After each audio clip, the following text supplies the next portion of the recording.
Jeigu ne statybos inžinieriai, mes gyventume miškuose, urvuose, o ne kokybiškose būstuose su elektra, vandeniu, šiluma, šviežiu oru.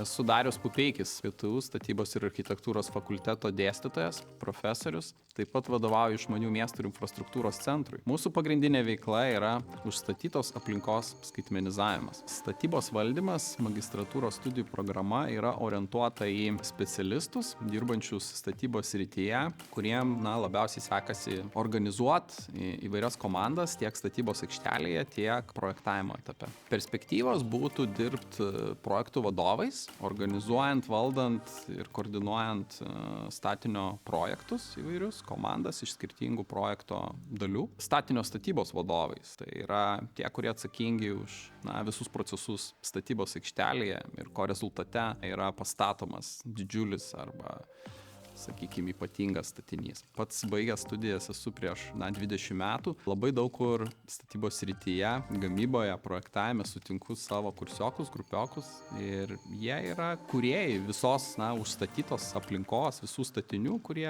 supa mūsų gyvenimą praktiškai 24 valandas per parą. Koks patiekalas. Įvairių skonių, mėgstantis labai įvairių žmonės. Ir labai pritaikomas prie įvairių tipų skonių, pavadinkim. Tebūnie pica.